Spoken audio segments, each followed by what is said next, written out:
And right in the middle of the channel, it's a dog. It was in the water. But what in the world is a dog doing out here? It didn't seem right. It was a German shepherd looking head, but it was dark, almost black. But what made me really do a double take was its ears. It just had the longest, pointiest ears I'd ever seen. I was like, what is going on here? It just goes right by me, like, it doesn't even glance at me, just like I'm not even there. And it swims across to the far side. It gets up into the tree line. I hear these popping noises, but it was kind of gathering itself, and then it stood up on two legs. And that's when it really took from not being a dog to something else. And I had no idea what I was looking at. It wasn't abnormally broad, but it had shoulders. And then it reached up with its right arm and kind of steadied itself on one of the trees to its right. And then I noticed those weren't paws. Those were more like hands. It turned its shoulders about 3/4 of the way and just looked at me for about 4 or 5 seconds. And I'm looking at it. It's looking at me. And that's when I started getting that funny feeling in my pit of my stomach. What am I looking at? And I'm still not really terrified. Or I'm not even really scared. I just had no basis on what to gauge what I'm looking at compared to something else. And then it just turned its head forward and then just starts walking off like a person.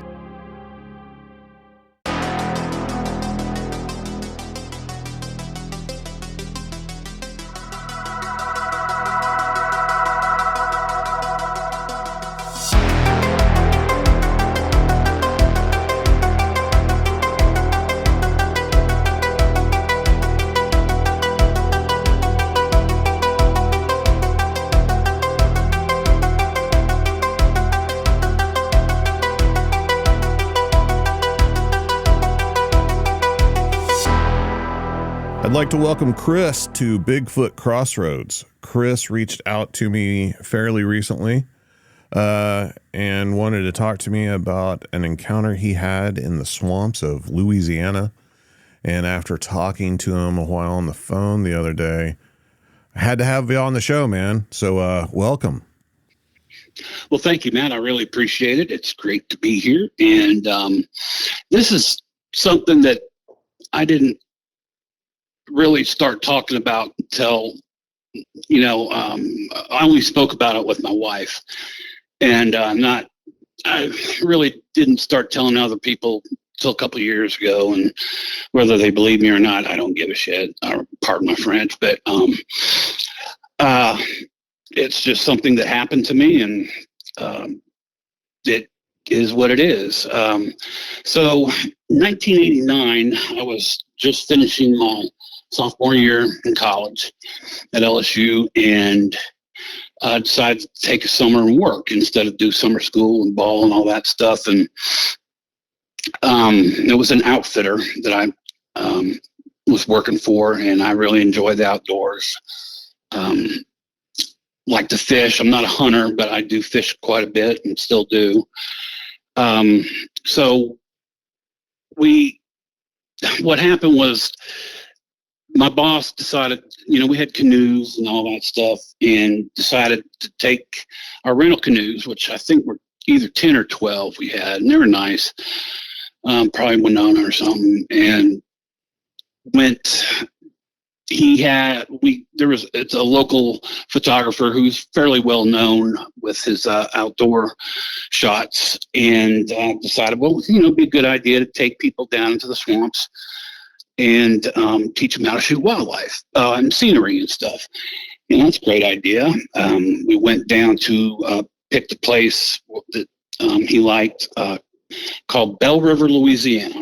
And it's a very small town, mainly, I don't think it's got more than 1,000 or 2 people living there. And it is a Cajun town. People speak French day to day, and, it's just like you see on TV and movies. Is this like the southern part of the state? Yes. Oh, yeah. Okay. So in Baton Rouge, we're about 90 miles from the Gulf, give or take 60 to 90. And so Belle River is about 40 miles south of Baton Rouge. And then you're basically part of the Atchafalaya spillway system. The Atchafalaya River And depending on what time of year, the wooded part of the swamp, which is most of it or all of it really, it can vary from almost dry to 3 or 4 feet, even higher. But at this time, it was probably late May, I would say early June. So the water was going down from the winter floods and stuff, and the runoff. And so Bell River sits on the intercoastal highway. If you go to Google Maps, you can look at it, and you'll see the intercoastal that runs across that part of South Louisiana all the way to Texas, I think. Pretty sure it goes all the way to Beaumont. At least I know it goes to Lake Charles. But so what they did during the 1800s, especially the 1800s, early part of the 20th century, they were cypress trees were in heavy demand for building homes and furniture, and still is. It's one of the better woods to work with and build with. It's very sturdy, hardwood, and it grows in the water, literally. And so they would cut these canals or bayous. Well, a bayou, I guess, is a natural thing, but these were channels about 100 feet wide when they would be hauling this stuff out. And so those channels are crisscrossing all over the place. And like I say, you can see it quite clearly on Google Maps, what I'm talking about, anywhere from 90 to 100 feet wide. And then the rest is just woods.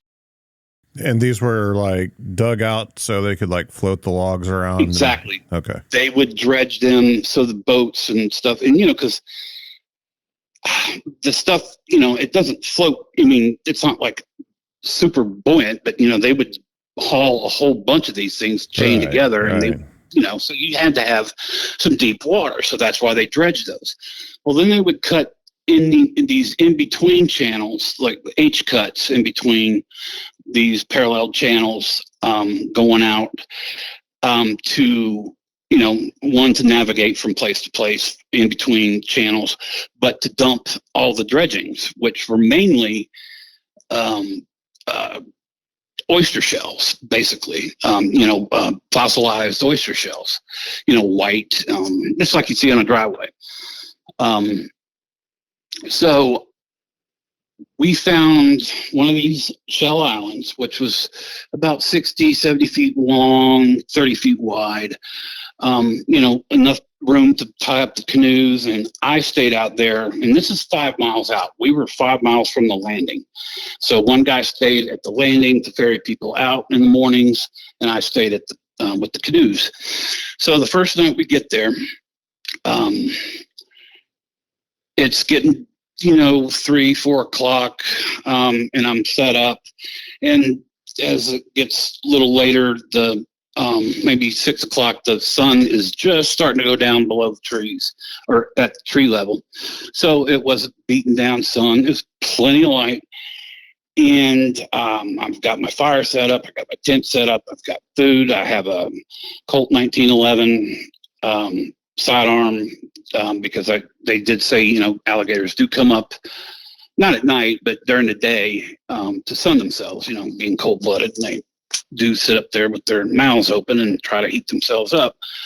Well, I wasn't too worried about that, but I'm sitting down, enjoying it. It's beautiful, and just, the usual sounds that you hear out in the woods and swamp, and some things that, at the time, let's see, I've been 20, I probably lived in Louisiana for 5 years, moving here from Colorado. So, big difference in not only culture, but the outdoors, completely different. Yeah, different wildlife, everything. Yeah, right. Wildlife, everything's different. But the one thing that does, a lot of the trees down here are coniferous. You get the pine trees, like in Panhandle, Florida, all the way through Louisiana into Texas. So I'm sitting down, and I'm just starting to get the fire going good. I was going to make something to eat, and I'm just enjoying it, really. They've left you out here by yourself. You're completely alone out here. Of course they did. You know, at the time, I didn't think anything of it, but now I look back, I'm like, you were an idiot. Just not from anything besides monsters. There's just so many things that were wrong with that. I mean, because that was before they even had those, you know, the good walkie-talkies that you use hunting. Yeah. So I guess I could have shot up a flare or something, but so something catches my eye to my left. And let's see, my left would have been basically east. And it was in the water. And this little H cut in front of me was not the normal 100 of the foot wide of like the other channels, but it was probably about 50, 60 feet. And right in the middle of the channel, it's a dog. And was my first immediate, that's a dog. And then I was like, well, what in the world is a dog doing out here? I mean, it was just, it didn't seem right. I mean, you're in the middle of the swamp, and here's a dog swimming around in alligator-infested waters, basically. Yeah, and going from one place to another. It wasn't like he was in distress or anything. He had somewhere to go. And it was a German Shepherd-looking head.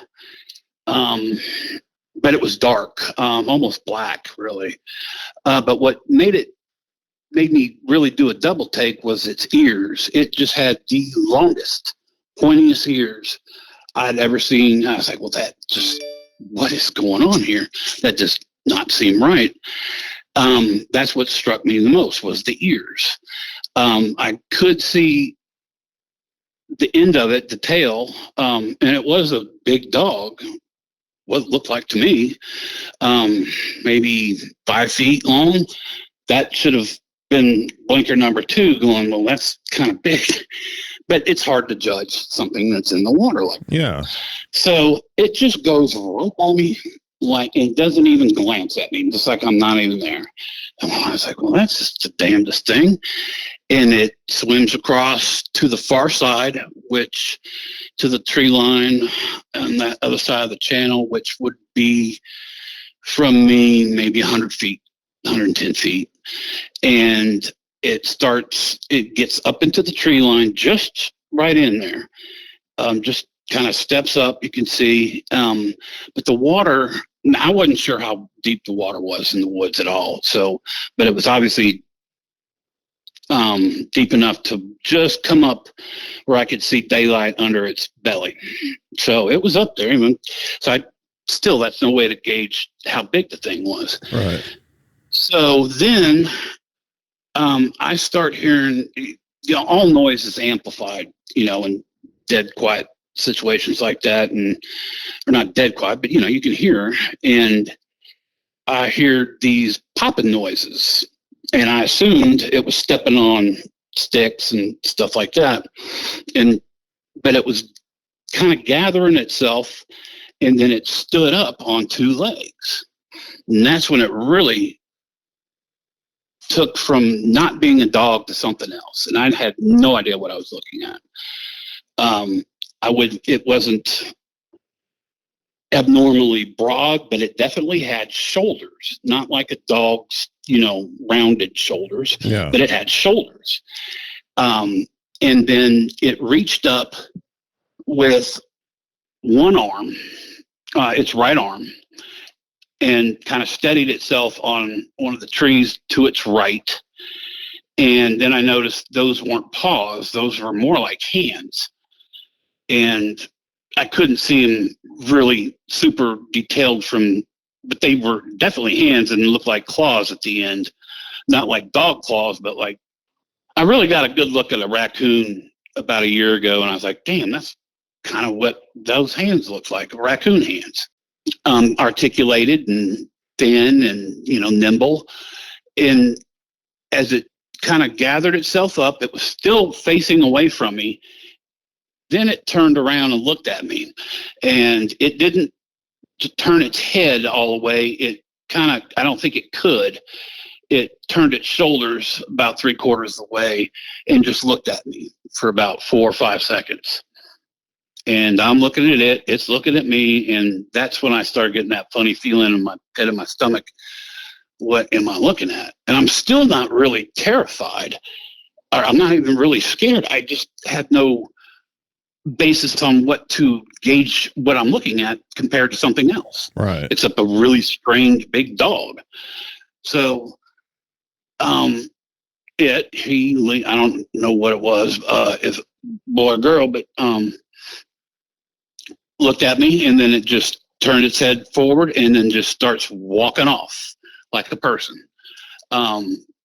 It didn't walk funny, like disjointed or anything, just very kind of at ease. It did grab a few trees because, it's, God only knows what it's like underneath there. But, and so I have no idea what its feet looked like, if they were paws or if they were like its hands. I really don't know. Mm-hmm. Now, I think about it, it would have been interesting to see. So he goes marching off, and I can hear it long after I couldn't see it, and just sloshing away. And then that was the last I ever saw of it. Well, needless to say, after a good 30 minutes of thinking about this, that's when I started getting scared. And then it starts getting dark.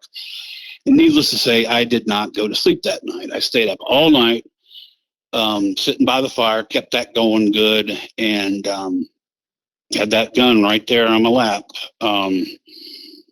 If that thing, if it would have wanted to kill me, it would have got me. No, there's nothing I could have done. It could have snuck up on me 1,000 different ways from different directions. And I think when it was stomping away, it really went out of its way. Now, this is conjecture, to let me hear it, made quite a bit of noise. But when it was in the water, it was completely silent, absolutely silent. It wasn't splashing or nothing like that. And so I didn't say a thing to anybody. I never saw it again, but I did the next morning when everybody was there. I was just getting loose and was paddling around, and I went to where it was. Knew exactly where it was because there was a pretty distinctive branch by its head that it came just under. The paddles were 3 feet, so I stuck it down in the water and then measured it up another way. I would say it was 7, maybe 7.5 feet tall tops. Now, I've never been a dog owner. I've always had cats, but I don't know how tall dogs can get, even the big ones. I'm sure the big dogs can get pretty big, but I didn't say anything throughout the 90s. Then the internet comes along, and I don't think it was until the mid 2000s or early 2005 to 2010, somewhere along there, I started listening to podcasts because I've always had a lifelong interest in Bigfoot. And there was plenty of that to listen to, but I'd never heard of a Dogman. So that's what I come to figure out it had to have been. But when I would listen to these stories online, or read about them or hear the stories, this wasn't one of these 9, 10, 11, 12 foot tall hulking monsters. This was just a really big NBA basketball player, Yeah. Rangy, not horribly muscular, but you could definitely see tone. It was in good condition. It was very dark. Have no idea what the color of the eyes were. And I hear a lot of stories where people say they get this overwhelming sense of dread and doom and terror. None of that. I think this thing just lived down there. Whatever it was, how many there are down there, don't know. But so I had occasion to go down that way fishing quite a bit. And maybe about 12, 13 years ago, I was in that area around Pier Part or something. I started asking around did anybody ever talk about seeing big dogs out in the swamp? And and it took a few times for the guy to say it to where I could understand what he was saying. He was like, "Oh, a Rougarou, a Rougarou." Okay, Rougarou, and I think that's the Louisiana version of the loup-garou, which the French version of werewolf, or the when people the Cajuns came down from Nova Scotia. I think they had brought that down, and things get Louisianized, and so it's the Rougarou. So that's basically all I knew about that animal. And they were, they out there. And like when you and I were talking, they'll freely admit to that. There are Bigfoot sightings in Louisiana, in South Louisiana, mainly North Louisiana is where most of the Bigfoot stuff I hear about comes around. On the border of Texas, Kisatchie National Forest, Fort Polk, that huge, big tracts of government land. And, but as far as the Dogman and Rougarou, that's what I'm pretty sure I saw. It has to have been, but it just wasn't what you normally hear about when people talk about their encounters with these things that are huge and immense, creatures. It was big, but it wasn't, that big. And I'm firmly convinced that this thing could go in on all fours into a town at night and nobody would bat an eye except, oh, that's a big dog. And then there's things out there that the fishermen and trappers won't even talk about. They don't, it's even bad luck to talk about them. And as far as there's vampiric type creatures that, not like Interview with a Vampire, Anne Rice type, but weird creatures, just stuff down there. And, right. Louisiana's got such a long history, and not all of it's good. But it's just an interesting state and an interesting culture, and I love living here. That's why I stayed. But I'd prefer not to run across anything like that ever again. Yeah.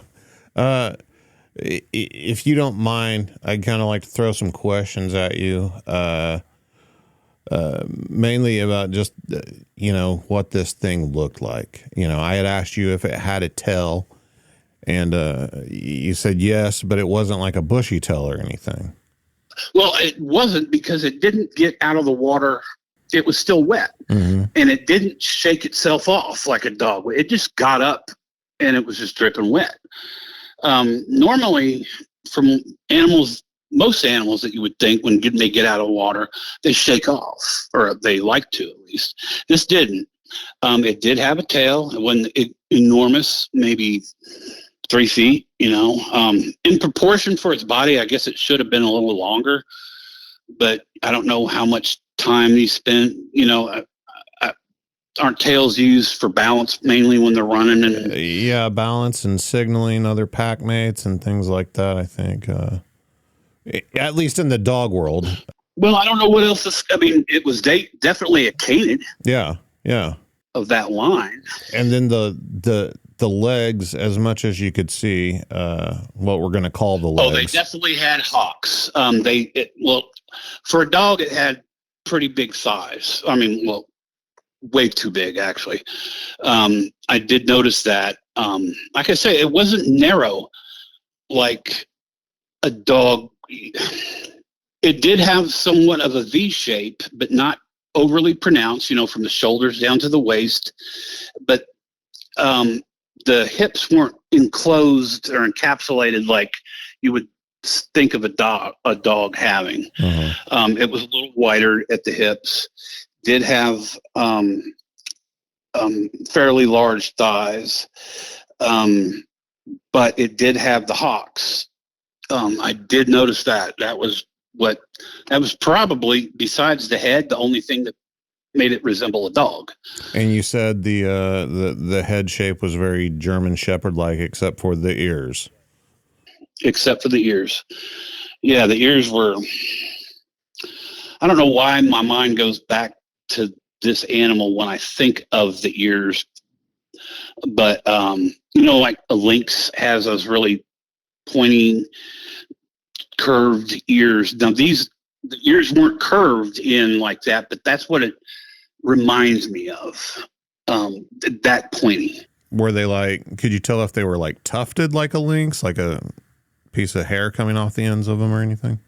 That was too far away for me to see. Now, they were pointy, but I couldn't tell if they were tufted. I know what you're talking about. Whenever it was swimming, what was the closest it was to you, would you guess? 15 feet. Oh, wow. 20 feet, yeah. And it, like I say, it made really little noise at all. Actually, but if it hadn't caught my eye, I probably wouldn't have seen it until it passed me. So very comfortable in the water. Extremely. And it wasn't like I've had, my wife would ask me, well, was it breaststroking? Or you're talking like it's half man, half dog. And I was like, no, at all. But the waters are so dark, almost black. I did not see anything off to the side. It was not breaststroking, I promise you. It was dog paddling, so you really only see the head and the very back end. Yeah. Very German Shepherd, almost black, but not quite. But no other markings. It wasn't, had streaks of the yellowish or anything like that in it. Right. And whenever it turned back and kind of looked towards you, did you notice any eye shine or anything like that? No. And if it was, no, I just thought it was just dark eyes from what I could see from that far away. And besides, the source of sunlight would have been to its, back when it was looking at me. I would be looking into the sun if there was any sun shining. Like I say, it was, still bright out, but there's no sunlight. It was that far down. Yeah. So no eye shine, no glowing or anything like that. That would be interesting. I did have a flashlight at night, and I'd be scanning, and there's all kind of crap out there that has eye shine, and I think it was that. I'm like, oh God. So It's bad. I just had to unscrew I just stopped doing that. Because, there's all kind of stuff out in the swamps that people just don't think about, but there are larger animals in the trees. There's birds. There's, big, like birds of prey. And yeah.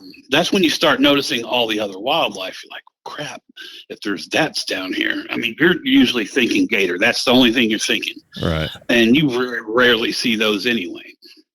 They're pretty good at staying low. If you're going to see anything of those, you're only seeing their eyes. So did you ever run across anybody else that had seen one of these things? Never. Now, when I did ask these people years later about it, just asking about it, have you ever seen one? No, my daddy did though, and my brother has. From what I gathered, they're not a problem as far as, killing people or even bothering people. He did say that, what did he say? He said it was it was something to do with juju, kind of like luck. Mm-hmm. It's not the best of luck to have seen one, but it's not going to come back and kill you. Now, they did say that they will go into people's camps, and if they have livestock, like small, like chickens, a lot of people keep chickens and stuff like that. They will get those, and depending on the season and how high the water is, like I said, it in the wintertime, it's probably going to be dry, and there's a lot of deer. It's not like this thing's not going to have anything to eat. At all. I mean, there's just plenty to eat in the swamps and in the neighboring towns. I haven't read or even heard of people seeing these things in towns, but I'm sure it happens. People in the swamps, in these towns, even further south, in Morgan City and all that, they tend not to talk about stuff like that out in the open. It's really the New Orleans-y, touristy stuff we were talking about that, they'll try to drum up these. Yeah. But no one goes looking for them. I don't think you could.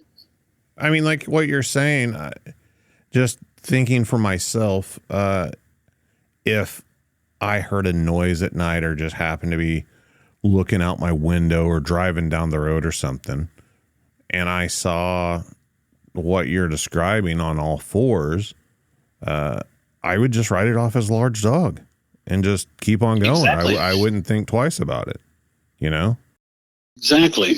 Unless I saw it stand up or got a good look that it, had shoulders, that might change things. But at nighttime, people aren't even going to think about that. No, you bring up an interesting thing there. I never really got a good look at it when it was on all fours. Mm-hmm. So I didn't, because one, the angle was wrong because it was more with its butt looking at me. But it would have been interesting to see what it looked like profile wise on all fours. If are the shoulders higher, the back higher, that I don't know. I mean, even whenever it comes to Bigfoot sightings, for instance, if you've got someone, 98% of the population, at least, if they're out camping with their family or something, and they see something large and covered in dark hair out in the woods at night, they're just going to assume it's a bear and not even process that it might be a Bigfoot. Right. That's what's going to pop into their head. Right.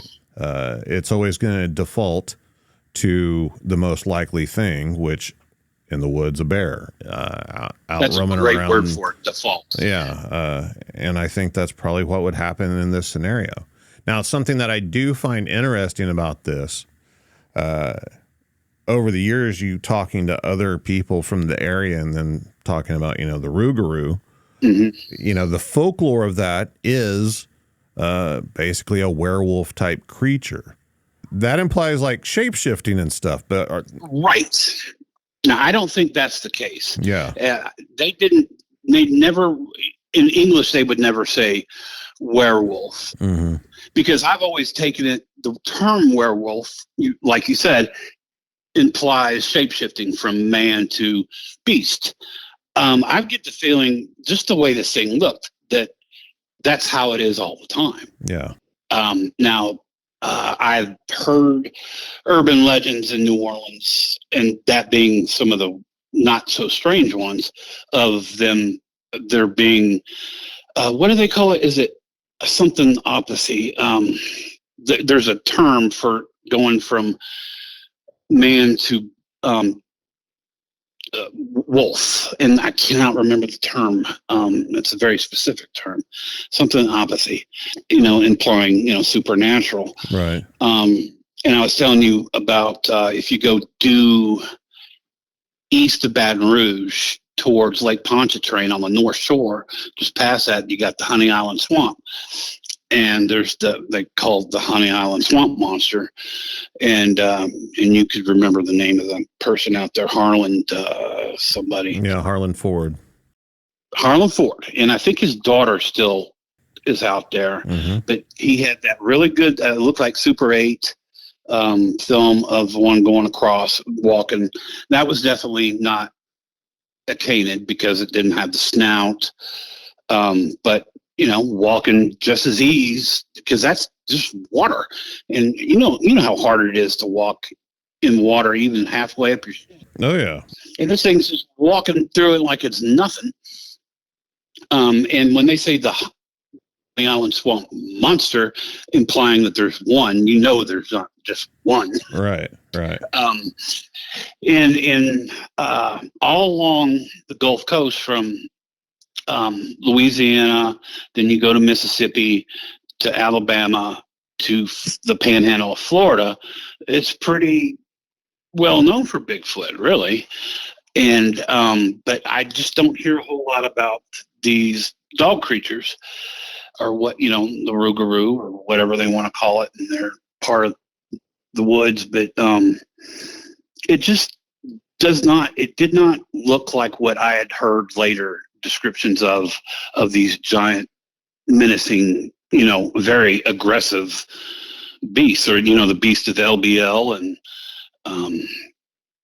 what have you. Or I think it's in your neck of the woods. I've heard, is it Brown Springs? Yeah, Brown Springs. There's a Choctaw Nalusophilia, and it basically translates to long evil being, but it's basically, a Dogman type creature. Right. Very aggressive, very evil, that sort of thing. Well, back before they discovered the lowland gorilla, if they were seeing these things, from the time of the settlers in the United States, they always referred to them as wild men, because they couldn't say it was a gorilla type creature because they didn't know what a gorilla was. And it wasn't until, when did they discover the gorilla? Mid 1800, 1850s on, when they started, getting, verified reports of these things and actual, specimens. Okay, well, this is almost looks like a man, doesn't it? But, it's man-ish. So I think these things have been around just as long as Bigfoot has. But I guess, I don't know. I mean, but I know they have in Cajun tradition, and that goes back quite a ways. Yeah. I think the orangutan, as we call them, I know other people, orangutan and everything else, but I think that I believe that even translates to like old man of the forest or man of the forest or something like that. Right. And they spend primarily all their time in the trees. There was a really good picture of a lady in Florida, South Florida, that took a picture, something rooting around in the back of her yard. It looked like it was by some bushes, and it was on 2 feet, and it kind of looked like a orangutan, but much more robust. But God knows what people, those zoos down there, and things can get loose. But this lady said this thing was 8 feet tall, but it did look like an orangutan. And there's so many different ways that the Bigfoot can look.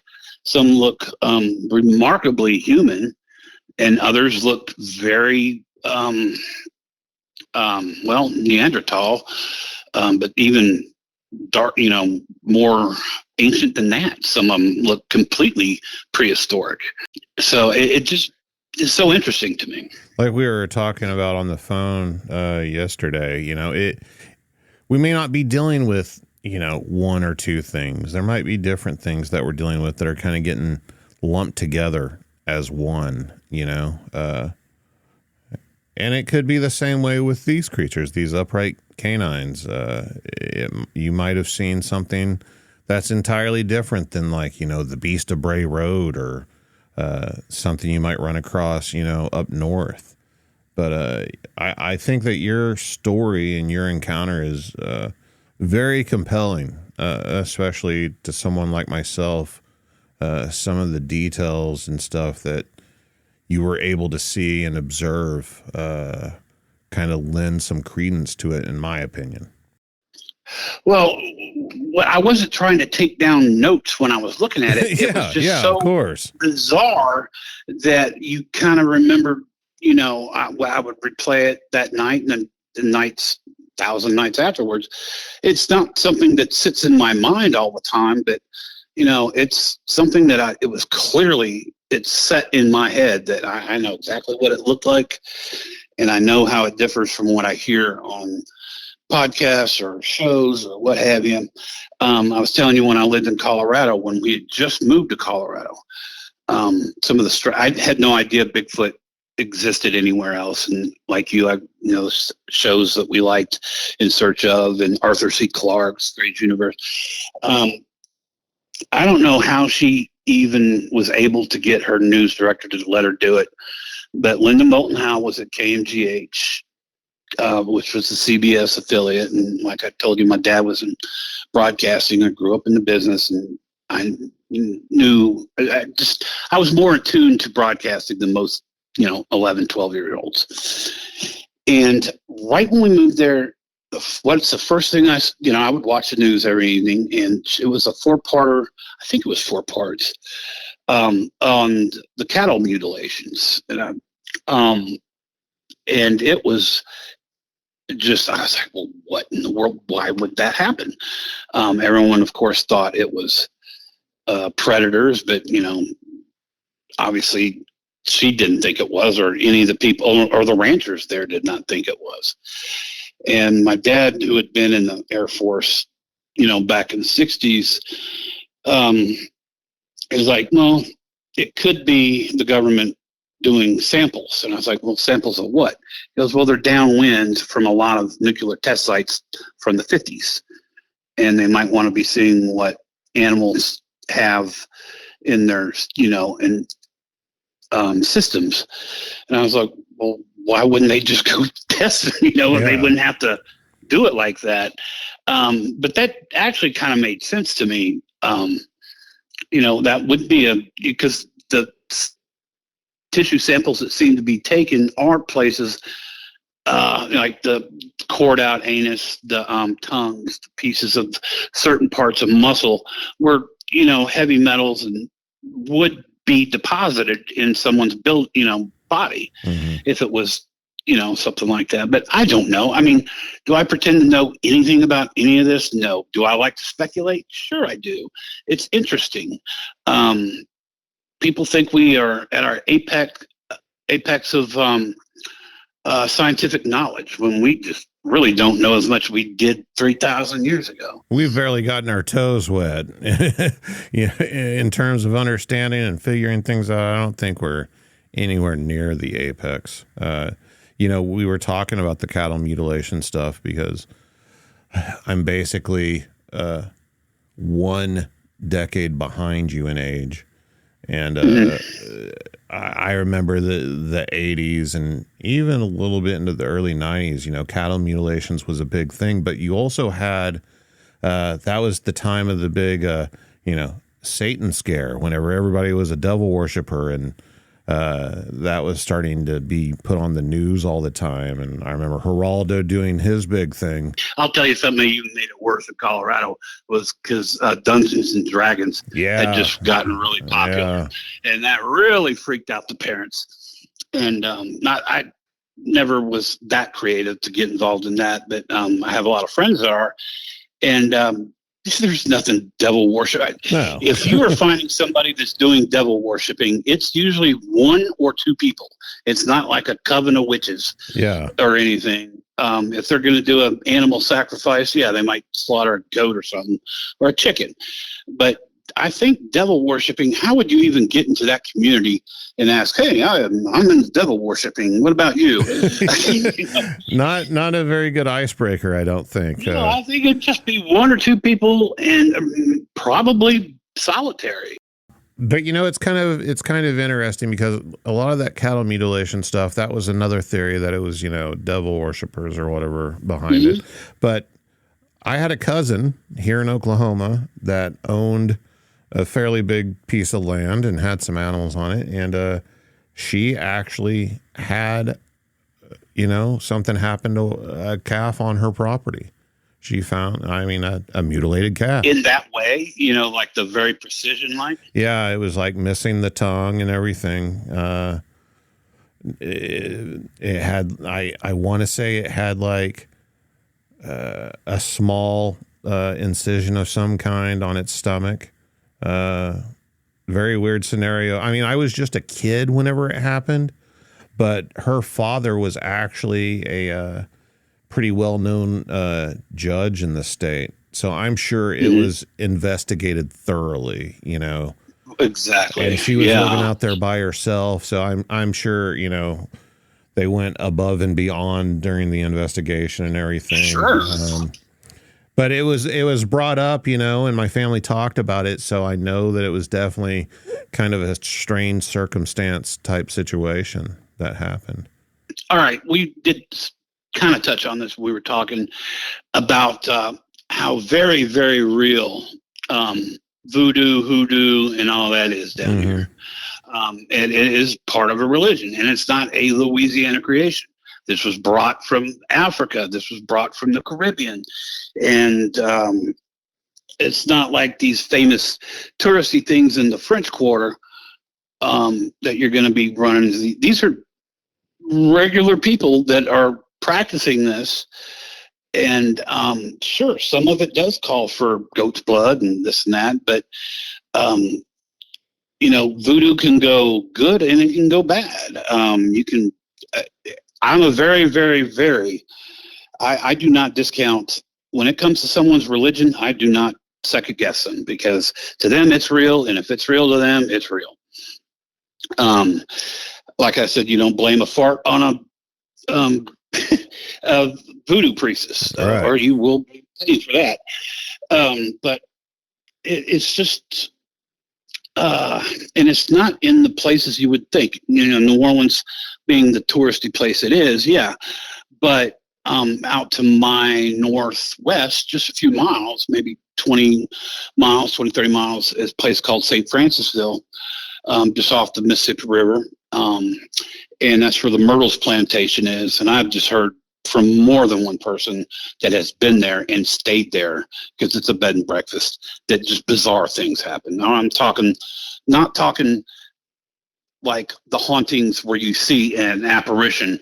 A very good friend of mine, this is back in the days of beepers. He and his brother got a room there and they stayed there, and they both had their beepers, right there on the side. It was a double bed, or one of those big canopy beds, and they both slept in it. And both of their beepers started going off at the same time for like minutes and minutes and minutes. And all was coming across it were just bizarre numbers.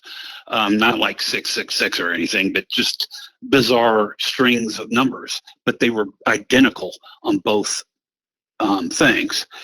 And then shadows, the shadow people, he said that it was all they could do to sleep or stay there. They didn't sleep. They just stayed up all night. And as soon as it was time to, have breakfast, then, they got up and got out of there. But it just left a very bad feeling in their guts. Something wasn't right. And he goes, I've seen ghosts before. This is what he told me. I've seen ghosts. This wasn't like that at all. This was just weird stuff. It's just bizarre. I live in a very old part of Baton Rouge, downtown, and it's 300 years old. The town is Baton Rouge, and it's harder to find a place that weird stuff hasn't had in a house than it is to find that nothing has happened. Because my house is very old. It's built in early 1860s, and I don't have horrible things happen, but things do happen. I've seen a few things, and it doesn't. I always thought for sure that I would run screaming out of a house, pulling my hair out if I saw a ghost. And I've seen the same thing 5 times since we bought the house. And this is going on 7 years. It's a little girl. And when we first moved in, the day we moved in, we had all the doors open. It's springtime. It's beautiful. We're just getting stuff done. And I'm looking down the hall, and I see a little girl, probably 6, 7 years old. And the first thing, I was like, well, she was as solid as a rock. And I was like, well, hey, how are you? And I said, sweetheart, there's a little girl in here. And because she wouldn't turn and look at me, she was looking at the wall. Well, I thought it was a wall. She could have been, for all I could tell, she was looking in the bathroom. But she went and said, well, hello. And she kind of crouched down. She was about 10 feet away from her. And she just fizzled away, just dissolved, like not a mist, but just faded out. And she turned and looked at me, and I was like, ooh. But we did not get that scared feeling. It wasn't, oh, my God. And so we had seen her a couple times later, always same spot, never looked at us. And I would say the dress that she was wearing like I said, it was like Little Rascals era. That, like the just little cheap little dresses that they would wear. She had long dark hair down to just past her shoulder, and but never looked at us, but it would just fade away. So that's when I started looking into ghosts and what kind of this wasn't like interacting with us at all. Right. And so they said, well, as close as I could figure, it was what they call residual haunting. It's just an imprint on time and space. Whether something bad happened, good happened, who knows? And then I was like, well, why is she looking at the wall? And then the more I looked into that, actually, it was a neighbor. I didn't tell her about the ghost, but he's like, well, these houses here, at some point in these 106 years or however old your house is, the floor plans probably changed somewhat. So she may have been looking into at her time, a completely open room. Or a window or something. Or out a window. Yeah, exactly. Have no problems with it. I haven't seen her in probably 8-9 months, but it's at the strangest times. It can be people here, people not here. I did have 2 friends visiting me from out of state, and they wouldn't come back. They left. They saw her, and when she fizzled away, they just left. So we're going to go get a hotel. I was like, well, nothing's going to happen, I promise you. But yeah, the whole paranormal and interdimensional and how spaces can be right next to ours, just off by vibration. There's so many things that we don't know, and I firmly believe I've heard very credible people on some shows talking about they'll see a Bigfoot take off walking into what looks like just the densest thorn bush. You know what I'm talking about? Those things that I know they have them in the big thicket with the big, long, pointy thorns, and they just like dissolve into it. Like they kind of shift out of our dimension and just disappear. Or it's like when those footprint or people be following footprints in the snow and they just disappear. It's just it's so fascinating to me.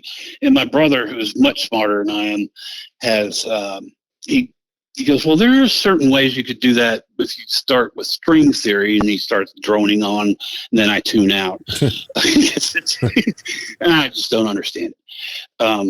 But, it's fun to think about. It's interesting. I've got lupus, and it's really affected my joints a lot in the last 10 years. And so I've always wanted to go out into the forests, and I can still get out in boats and stuff, but actually just walk around with the right frame of mind and see what happens and what I see. I think it all has a lot to do with your frame of mind if you're out looking for Bigfoot or anything any kind of cryptid. If you throw out good thoughts, maybe they will let you see them. I think it's entirely up to them if they want you to see them, not whether it's paranormal or not. They're just that good. I would like to talk to more Dogman witnesses. The Rougarou has always been a thing that's fascinated me, man. I don't know if it's just because it's, Louisiana and that's kind of close to Oklahoma or what, but all the crazy stuff that goes on down there, man. It's such an interesting state whenever it comes to like legends and folklore and things like that. And to meet someone who has encountered one of these creatures in the flesh, I just think it's awesome. So I really do appreciate it. Well, I really appreciate it, and I enjoyed it. And please don't hesitate to reach out to me anytime. I love talking to you. Oh, for sure. Likewise. And if you've encountered something that you can't explain, maybe a Rougarou or a Bigfoot or anything at all, email me at bigfootcrossroads@gmail.com. Check out the website if you get a chance, bigfootcrossroads.com. You can find links to social media, a contact form to reach me directly, past episodes, and links to merchandise. Everything you need, all in one place. And until next time, remember, there's something in the woods.